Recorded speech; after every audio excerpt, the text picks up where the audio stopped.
নমস্কার, রান্নাঘরে মহারানীতে তোমাদের সবাইকে স্বাগত। আজকে দেখাবো খুব সিম্পল রান্না, সাদা তিলের ভর্তা। সাদা তিল এখানে নিয়েছি, দেখো সাদা তিল।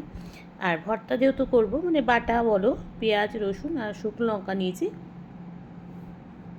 প্রথমে গ্যাসে আমি এটা কড়াই বসিয়ে দিয়েছি, সেখানে কিন্তু তেল দিইনি, শুকনো কড়াইতে কিন্তু আমি আগে তিলটাকে একটু হালকা করে কিন্তু ভেজে নেব। আচ্ছা, এইসব বাটা বলো, এই জিনিসগুলো কিন্তু মানে খেতে তো ভীষণ টেস্ট, বিশেষ করে ভাতের প্রথম পাতে বেটে কিন্তু খেতে ভালোই লেগেছে। আচ্ছা, তিলটা কিন্তু ভেজেছি, ভাজার পরে বেশ একটা সুন্দর হালকা গন্ধ ছেড়েছে, তিলের যে গন্ধটা হয়। আর একটু লালচে লালচে হয়ে গেছে আমার, কিন্তু তিলটা মোটামুটি ভাজা হয়ে গেছে। এবার কড়াইতে কিন্তু আমি একটু সর্ষের তেল দিয়ে দিয়েছি, সর্ষের তেলটা গরম হয়ে গেছে। আচ্ছা, যেহেতু ভর্তা করবো কিন্তু পেঁয়াজ রসুন, আমি একটু পেঁয়াজও দিয়েছি অবশ্য, রসুন আর শুকনো লঙ্কা দিয়েছি। শুকনো লঙ্কার জায়গায় তোমরা কাঁচা লঙ্কা দিতে পারো।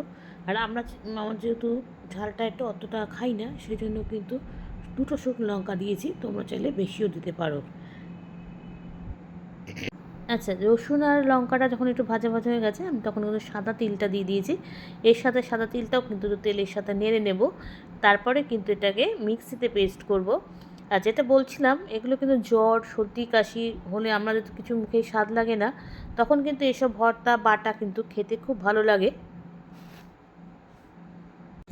আচ্ছা, হয়ে গেছে আমার একদম সাদা তিলটা কিন্তু কড়াইতে বেশ ভালো মতন ভাজা হয়ে গেছে। এবার ঠান্ডা করে তবে কিন্তু মিক্সিতে পেস্ট করব। আর পেস্ট করার সময় কিন্তু খুব মিহি করে পেস্ট করতে হবে। আচ্ছা, মিক্সিতে আমার ঠান্ডা হয়ে গেছে তিলটা, এবার মিক্সিতে ঢেলে নিচ্ছি। ঢেলে নিয়ে এবার এটাকে বাটবো। আর আমি কিন্তু নুনটা আমি এখন দিয়েছি। তোমরা চাইলে যখন কড়াইতে মানে তেলের সাথে যখন গরম করবে তিলের সাথে সব কিছু, তখনও কিন্তু নুনটাকে দিয়ে দিতে পারো। নুন তখনও দিতে পারো, বা নুন আমি যে সময় দিয়েছি সেই সময় দিতে পারো। আর নুনটা কিন্তু বেশি দিও না, প্রথমে অল্প দিয়ে, যেহেতু বাটা জিনিস সেই জন্য কিন্তু আর তো কড়াইতে বসানো হবে না, সেই জন্য কিন্তু নুনটা অল্প পরিমাণেই দেবে। আচ্ছা, বাটাটা তো আমার একদম হয়ে গেছে, আমি ঢেলে নিয়েছি, মিক্সি থেকে নামিয়ে নিয়েছি। আর দেখা যাচ্ছে একদম শুকনো, কোনো জল থাকবে না, কিন্তু একটু ড্রাই মতন বাটা হবে। আচ্ছা, এরপর থেকে কিন্তু একটু সর্ষের তেল দিয়ে দিয়েছি। সর্ষের তেল না দিলে কিন্তু খাওয়াটা ঠিক জমবে না, সেই জন্য একটু কাঁচা সর্ষের তেল দিয়ে দিয়েছি। আর ওপর থেকে ধনেপাতা ছড়িয়ে দিয়েছি। আর অবশ্যই একটা কাঁচা লঙ্কা, স্বাদ ঝাল যে যেমন খাবে সেই বুঝে লঙ্কা দেবে। আচ্ছা, হয়ে গেছে আমার একদম তিল ভর্তা, সাদা তিল ভর্তা। গরম ভাতের সাথে কিন্তু দারুণ লেগেছিলো খেতে। তোমরাও কিন্তু একটু বাড়িতে এইভাবে ট্রাই করো, তাহলে কিন্তু আমাকে কিন্তু জানাবে অবশ্যই লাইক কমেন্টস আর শেয়ারের মাধ্যমে।